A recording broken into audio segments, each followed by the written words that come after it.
ఈరోజు నా సహచర శాసనసభ్యుడు జగన్మోహన్ రెడ్డి గారికి ప్రజాస్వామ్యం గుర్తుకు రావడం చాలా ఆనందపడాల్సినటువంటి సమయం.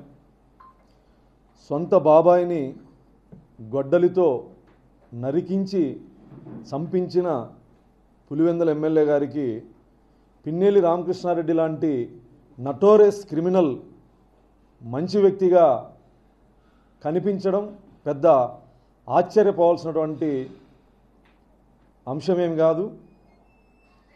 చంద్రయ్య అనే ఒక బీసీ నాయకుణ్ణి నడి రోడ్డు మీద గొడ్డలితో నరికించిన పిన్నెల్లి రామకృష్ణారెడ్డి 20 సంవత్సరాలుగా మాచర్ల నియోజకవర్గంలో జరుపుతున్న నరమేధం, 14 క్రిమినల్ కేసులు ఉన్నటువంటి నరహంతకుడు, భూకబ్జాదారుడు, దౌర్జన్యపరుడు, పేద ప్రజల్ని పీల్చి పిప్పి చేసినటువంటి ఈ నటోరియస్ క్రిమినల్ పిన్నెల్లి రామకృష్ణారెడ్డి అనే వ్యక్తి జగన్మోహన్ రెడ్డికి సౌమ్యుడు, మంచి వ్యక్తిగా కనిపించడం, బహుశా 30 కేసులున్న జగన్మోహన్ రెడ్డి 14 కేసులున్న పిన్నెల్లి రామకృష్ణారెడ్డి మంచి వ్యక్తిగా కనిపించుండొచ్చు.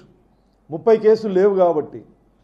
జగన్మోహన్ రెడ్డి గారు ఈరోజు ప్రజాస్వామ్యం గురించి, కక్ష సాధింపుల గురించి మాట్లాడుతూ ఉంటే చాలా హాస్యాస్పదంగా ఉంది.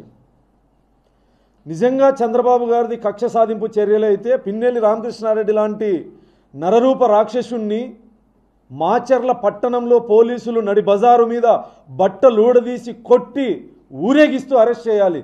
అంతటి నరరూప రాక్షసుడు పిన్నెల్లి రామకృష్ణారెడ్డి.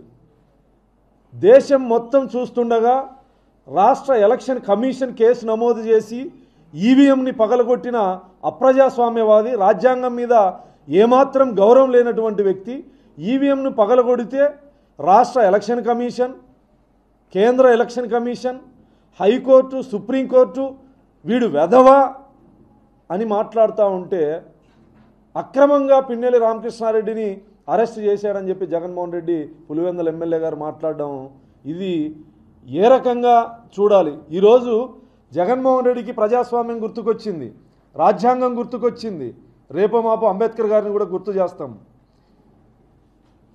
సొంత నియోజకవర్గంలో ఒక దళిత మహిళని అతి కిరాతకంగా అత్యాచారం చేసి హత్య చేస్తే స్థానిక శాసనసభ్యుడిగా, ఈ రాష్ట్ర ముఖ్యమంత్రిగా కనీసం మీడియా సమక్షంలో కూడా ఖండించని మీరు, ఆ కుటుంబాన్ని పరామర్శించని మీరు, నీ తాడేపల్లి ప్యాలెస్కి అతి సమీపంలో భర్త సమక్షంలో ఒక మహిళని అత్యాచారం చేస్తే నోరు మెదపని మీరు, మీ ఎమ్మెల్సీ డ్రైవర్ సుబ్రహ్మణ్యాన్ని చంపి డోర్ డెలివరీ చేస్తే వాణ్ణి పక్కన కూర్చోబెట్టుకొని రాజకీయాలు చేసేటువంటి మీరు, ఎమ్మెల్సీ పదవి నుంచి బర్తరాఫ్ చేయకుండా వాణ్ణి ఎమ్మెల్సీని అరెస్ట్ చేయనీయకుండా ఉన్నటువంటి మీరు ఈరోజు రాజ్యాంగం గురించి, ప్రజాస్వామ్యం గురించి మాట్లాడుతూ ఉన్నారంటే అసలు ఏ రకంగా మేము దీన్ని వ్యక్తపరచాలో కూడా అర్థం కానటువంటి పరిస్థితి.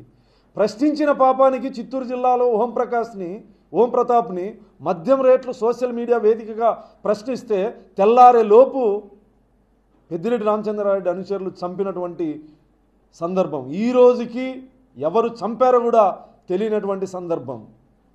పాలించమని ప్రజలు అధికారాన్ని ఇస్తే ప్రాణాలు తీసిన నువ్వు ఈరోజు నీ ప్రభుత్వ హయాంలో అనేక దాడులు, హత్యలు, అత్యాచారాలు, బీసీలు, ఎస్సీలు, మైనార్టీల్ని అతి కిరాతకంగా చంపితే తాడేపల్లి కొంప దాటని మీరు ఈరోజు ఒక నరరూప రాక్షసుని, ఒక నటోరియస్ క్రిమినల్ని చట్టబద్ధంగా అరెస్ట్ చేస్తే గొగ్గోలు పెడతా ఉన్నారే జగన్మోహన్ రెడ్డి గారు.